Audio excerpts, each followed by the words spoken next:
So today we're going to talk about differentiating for your students. Now some of us have those magical 90-minute classes where we can do bell ringer, vocabulary, we can do some differentiation, and then we can read and analyze our reading. Beautiful. And then other people have, you know, like 60-minute classes and then a separate period for interventions. That's what we have at my school. And then some people don't even have that. So you just have to decide what is valuable to you. Like, what is your goal? What do you want to do with your students? If you have those 90-minute blocks, I would encourage you to definitely differentiate as much as possible. If you have the built-in intervention period, yes, definitely. If you have the 60-minute blocks, 45-minute blocks with no intervention period, then you're going to have to start making some decisions. Do we want to focus on differentiation, or do we want to focus on reading as a group, teaching those standards through novels and short stories, and then analyzing it that way? So you have to decide, I think. Maybe you could do a combination of the things, but you just can't do everything in one day. So I have a little activity or a little way that I like to structure differentiation. However that looks for you, I do have a way that you can structure it, and it's called Standards RX.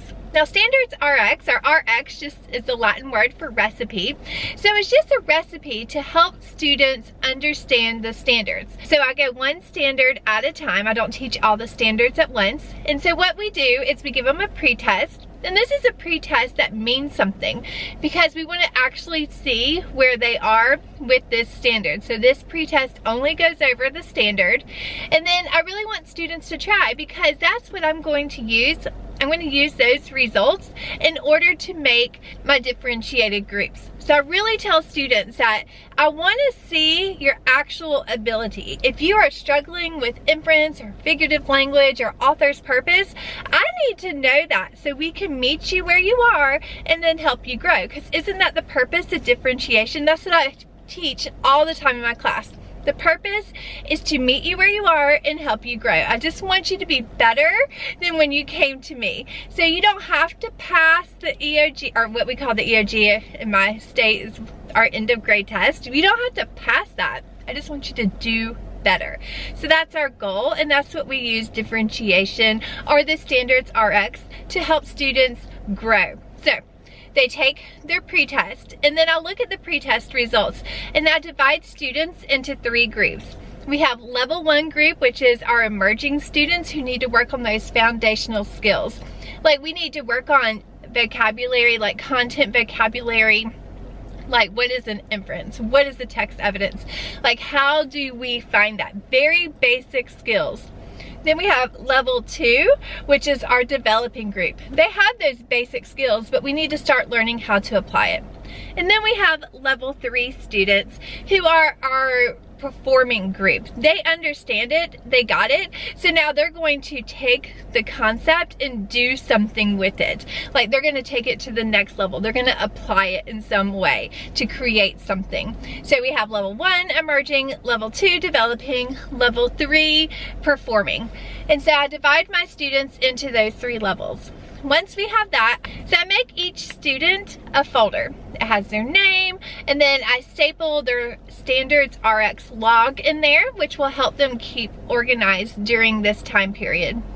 Then once I have my 3 groups, I have their folders made, I go to my website or go to wherever you need to go to, and I pick different activities. So I always start each level on the same activity. So all level 1 students will do the same thing to start with, all level 2 students will do the same thing, and all level 3 students will do the same thing. So for example, if we're looking at my website and we're doing inference and text evidence, then I will go to these level 1 assignments and I will pick something that I think will match their needs. So a lot of times I pick something that is engaging because they're going to be doing this independently. Now that I have the activities picked, I print off whatever I need and I put that in the folder. So the next thing you need to do is pick a due date. If you're doing this in your class, like a little bit at a time, or if you have an intervention period, like our intervention for ELA is 3 weeks long. Like, we get a 3-week block. So we do 45 minutes a day for 3 weeks. And then I think we have like 3 days each week that we actually get to focus on the intervention part. So I picked 3 weeks out and I put that due date. And so our students' goal is to work on their assignments every day, or every day we have this intervention, in order to move themselves forward, in order to get more familiar with the standard. We have their folder, we have the materials in their folder, they have a due date. Now we have to explain this to the students. So I give every student their folder and I tell them the due date. And I say, your stuff might look different than your neighbor's stuff. And that's okay. Everybody's working on different things because we all have different skills. Like, I might be really good at figurative language, but I might need some help at author's purpose. So when we get to the author's purpose stuff, I might have different stuff than my neighbor. So you get the point. You kind of tell them that we're all meeting each other we're meeting them where they are. It doesn't matter what's in your folder. It doesn't matter, because our whole goal is to grow. Wherever you are, we want you to grow. And as long as you grow, that's good. Okay, so they have their folder and we talk them through it. So they have to come up with a goal for every single day. Now for me, I want my students to be graded on this, because sometimes when we don't attach grades to them, they don't work as hard. I mean, that's just the natural thing. But I didn't want to have to grade every single thing. So what I have done is I have created a rubric for them. So that's what we go over, because I want students to know, I want them actively working on their differentiated assignments. So we go over the rubric that looks like this. So what I am looking for every day during the Standards RX time is I want students to be engaged in their daily work. I want them constantly working on their assignment during the Standards RX block. If they are, then they get a level 5. If they are struggling with this, or constantly need reminders, or they're trying to stare off into space, or catch them on games, then they're not going to get a level 5. They'll get a level 3, or a satisfactory. Looking that they progress over time.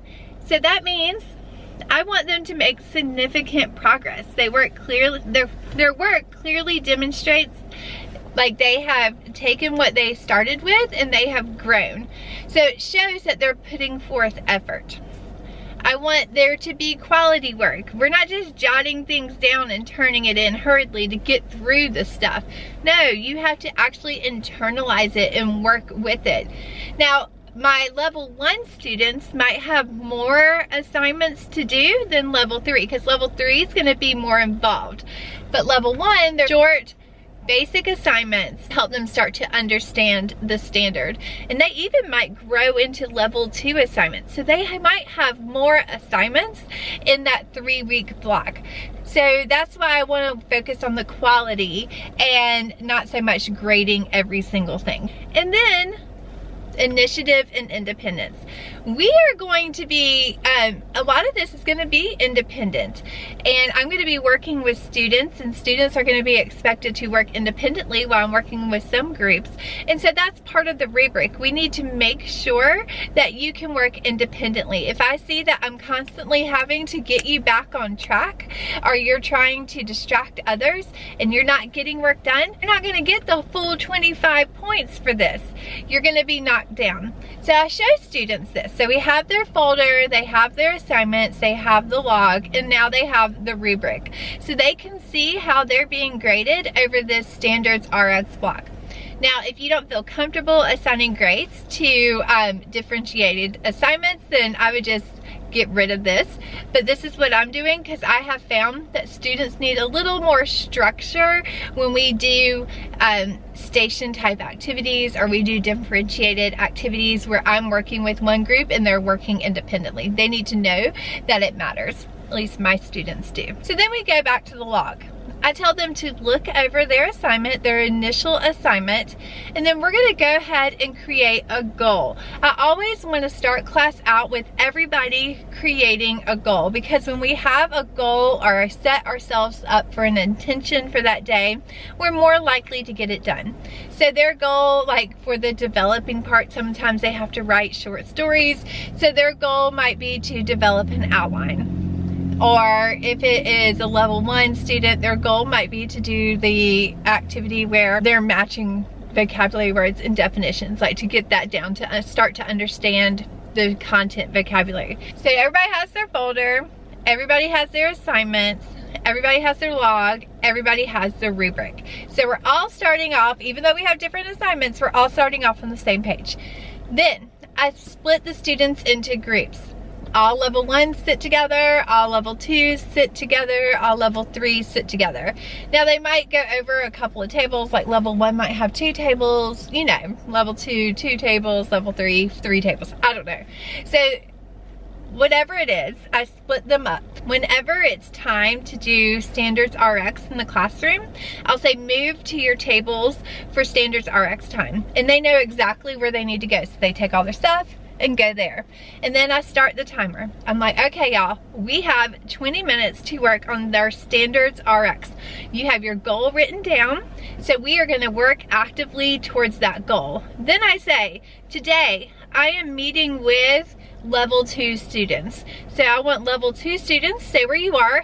I'm gonna come to you and I'm going to talk to you about your assignment and make sure that we are all on track. So that's what I do during this time. Now I might only spend 10 minutes with level 2, and then I will pop over to level 1 students, pop over to level 3 students and check in on them. They don't move, I've moved to them. That's just what works best in my classroom, because I found if we do like a station rotation, just the transition of them moving, we lose too much time, and I don't have the time to lose, so I just come to them. So also with this, let's say a student says they're finished. I have them make an appointment. So if you're in my managing middles class, you know that I did like appointments. So I have them make an appointment, and so all that is just writing their name on the board. And then after I'm done, like maybe talking to level 2 students and working with them, I call over any appointments to my desk. So let's say Josh made an appointment with me because he feels like he is done with one of his level 1 assignments. So I'll say, Josh, let's look at this together. We look at it, it might have been like a matching activity. I check it, I'm like, great job, Josh, you're going to move on to the next activity. And so I give him the next level 1 activity. So that's another thing that you need to make sure that you do, is have different activities planned for each level. So for example, if I'm doing level 1 and I'm looking at inference and text evidence, I will pick about 3 activities that I think students need to master before they move on to level 2. So let's say Josh is done with the first activity, I'll go ahead and have the second activity ready for him. And then when he's done with that, the third activity, and then when he's done with that, he'll move to the first activity for level 2. I hope that makes sense. And so they're constantly working at their own pace. Now you might have someone, like in your level 2 group, spend the whole time on one activity.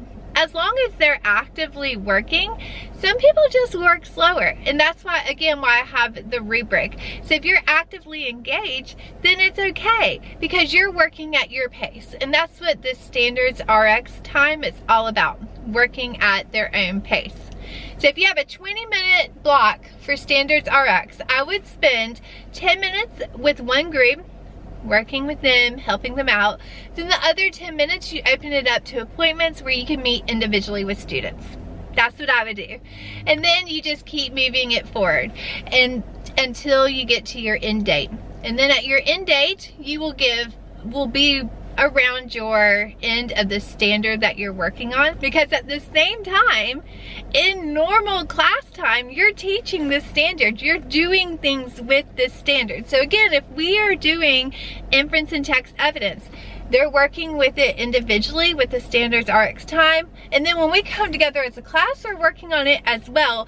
We're like picking it out of our novel, we're answering RTQT questions with it. We are doing things and I'm modeling it, and we're actively working with it in the classroom. So they have differentiated time, they have modeling and instruction time, and then at the end of the standard time, so if it's like 3 weeks, at the end of that time, you're gonna take a final test. And what you will see is students will have grown from their original score because they're constantly dialed in and focused on this one standard. I hope that makes sense. It's just what works for me. We've had really great results with this. Again, with my experience, we had intervention time block. So we were able to do the standards RX during that intervention time block that was separate from our class. If you do not have that, if you do not have 90-minute classes, make a decision. Do you want to do differentiated time the whole time?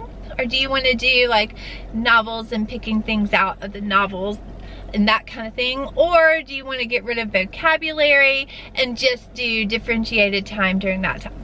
I don't know, it's your choice, but you can't do it all if you just have that one 45-50 minute period.